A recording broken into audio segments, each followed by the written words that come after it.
জানতেন যে তিনি পৃথিবীতে কতদিন বাঁচবেন, সেটা হচ্ছে সাইয়েদনা আদম আলাইহিস সালাম। ওনাকে বলে দেওয়া হয়েছিল উমরুকা আলফু সানা, তুমি পৃথিবীতে বাঁচবে 1000 বছর। কয় বছর? সাইয়েদনা আদমের সামনে অনেকগুলো রূহ রাখা হলো। সাইয়েদনা আদম বললেন, এরা কারা? আল্লাহ বললেন, এরা হচ্ছে নাসালুক, তোমার বংশধর, পৃথিবীতে তোমার পরে এরা পৃথিবীতে আসবে। সাইয়েদনা আদম বললেন, আল্লাহ ওই যে একটা রূহ দেখা যায়, এটার নাম কি? আল্লাহ বললেন, হাদা ইবনুকা দাউদ, এটা তোমার ছেলে দাউদ, সে দুনিয়াতে নবী হয়ে আসবে, তার ছেলে সুলাইমানও নবী হয়ে আসবে। সাইয়েদনা আদম বললেন, মাবুদ, আমার ছেলে দাউদের কত বছর হায়াত আপনি দিয়েছেন? আল্লাহ বললেন, 40 সানা, মাত্র 40 বছর, 4 ইয়ার্স। 40 বছর তোমার ছেলেটা বাঁচবে। ও আল্লাহ, আমি বাঁচবো কয় বছর? তুমি বাঁচবে 1000 বছর। সুবহানাল্লাহ। সাইয়েদনা আদম বললেন, মাবুদ, এত ফুটফুটে সুন্দর আমার ছেলে দাউদ, মাত্র 40 বছর দিলেন কেন? জিদ মিন উমরিহি, বাড়ায়া দেন। সুপারিশ করতেছে পোলার লাইগা কে? বাবা। আল্লাহ আপনি বাড়ায়া দেন, আল্লাহকে বাড়ানো যাবে না। লেখা হয়ে গেছে, রুফিআতিল আকলাম ওয়া জাফফাতিস সুহুফ, কলম তুলে নেওয়া হয়েছে আর কালি শুকায় গেছে, আর কিছু করা যাবে? সাইয়েদনা আদম বললেন, মাবুদ, আমার 1000 বছর কেন দিলেন? আমার এই সুন্দর ফুটফুটে ছেলেটারে শুধুমাত্র 40 বছর কেন দিলেন? ও মাবুদ, আমার 1000 বছরের দরকার নাই, আমার 1000 বছর থেকে 60 বছর আমি আমার ছেলেরে দিয়ে দিলাম। দাউদ আলাইহিস সালাম বাঁচবে 40 বছর, তো বাপ আদম যদি আরো 60 দেয়, 40 আর 60 মিলে কত হয়? ভালো হিসাব বুঝে, 100। আর আদম আলাইহিস সালাম পেয়েছিলেন 1000 বছর, 60 কমে গেলে রইল কত? 940 বছর পৃথিবীতে থাকার পরে মালাকুল মাউত চলে এসেছে, কারণ এটা on time. The death will come on time, it never late, কখনো দেরি হয় না। আল্লাহ বললেন, লিকুল্লি উম্মাতিন আজালুন ফাইযা জাআ আজালুহুম লা ইস্তাখিরুনা সাআতান ওয়া লা ইস্তাকদিমুন। মৃত্যুর একটা নির্ধারিত সময় আমি বেঁধে দিয়েছি, অন টাইম। অন টাইমেই চলে আসে, 1 সেকেন্ড আগেও আসবে না, 1 সেকেন্ড পরেও আসবে না। 940 বছর বয়সে মালাকুল মাউত এসে হাজির, এসে বলল, জিতু আন আকবাদা রূহাক, রূহ কবজ করতে আসছি। আদম আলাইহিস সালাম বললেন, রূহ কবজ করতে আসছো মানে? আমি বাঁচবো 1000 বছর। কয় বছর? মালাকুল মাউত বললেন, না না, ওই যে আগের কথা স্মরণ করেন, আপনি 60 বছর দিয়ে দিয়েছিলেন। কয় না, আমি দেই নাই, আমি আরো বাঁচুম, আরো 60 বছর পাওনা আছি, আমি দেই নাই। মালাকুল মাউত বললেন, আপনি দিয়েছেন। আদম বলে, দেই নাই। মালাকুল মাউত বলে, আল্লাহ ঘটনা দেখেন, দিয়া কয় দেই নাই। আল্লাহ কয়, থাক, কথা কইস না, আয়াবর। নাসিয়া আদম ফানাসিয়া বানু, ভুলে গেছেন উনি। আমরা ভুলে যাই, আমরা খেয়ে বলছি খাই নাই, নিছিলাম পকেটে, কয় নেই নাই। এরকম ডাকাইত আছে না নাই? নাসিয়া আদম ফানাসিয়া বানু, বিশ্বনবী বললেন, আদম ভুলেছে তো তার সন্তানরাও ভুলে যায়। জাহাদা আদম ফাজাহাদা যুররিয়াতু, আদম অস্বীকার করেছে, তার সন্তানরাও অস্বীকার করে। সেদিন থেকে আল কিতাব ওয়া শুহুদ, মানে লিখে রাখার সিস্টেম আর সাক্ষীর সিস্টেম চালু হয়েছে। সুবহানাল্লাহ পড়েন।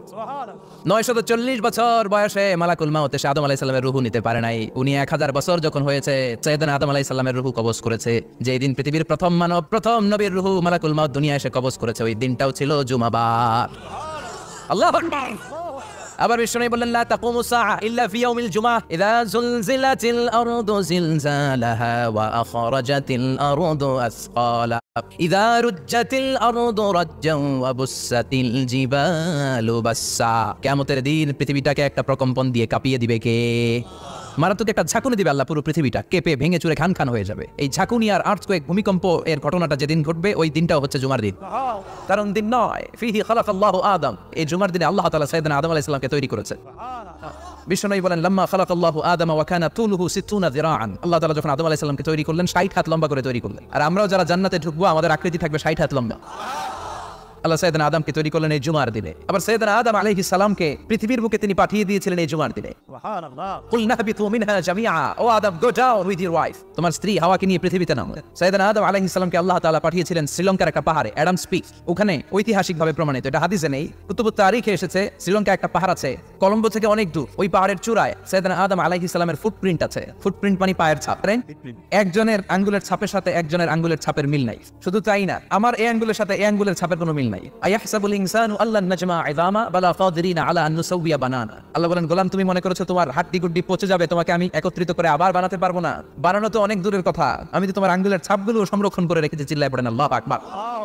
1880 সালে স্যার ফ্রান্সিস গালটন নামে একজন বিজ্ঞানী, তিনি আবিষ্কার করেছেন যে আমাদের আঙ্গুলের ছাপগুলো আলাদা, ফিঙ্গারপ্রিন্ট আলাদা। এই 10টা আঙ্গুলের একটার সাথে আরেকটার কোনো মিল নাই। এই পৃথিবীতে যদি 600 কোটি মানুষ হয়, তাহলে 6000 কোটি আঙ্গুল, একটা আঙ্গুলের সাথে আরেকটা আঙ্গুলের ছাপের মিল আছে। যারা সিগনেচার দিতে পারে না, এরা কি দেয়? টিপসই দেয়। সুবহানাল্লাহ। কি ম্যাজিক আল্লাহ আঙ্গুলে রেখে দিয়েছে, একটা আঙ্গুলের ছাপের সাথে আরেকটা আঙ্গুলের ছাপের মিল নাই। এখন এই বায়োমেট্রিক অথেন্টিকেশনের জন্য অনেক জায়গা দিতে হয়। ইমিগ্রেশন পাস করবেন, গিভ ইউর ফিঙ্গারপ্রিন্ট। ভিসা করবেন, Shenzhen visa, European visa, provide your fingerprint first. কানাডার এম্বাসিতে গিয়েছিলাম, সব আঙ্গুলের আলাদা আলাদা ফিঙ্গারপ্রিন্ট রেখেছে।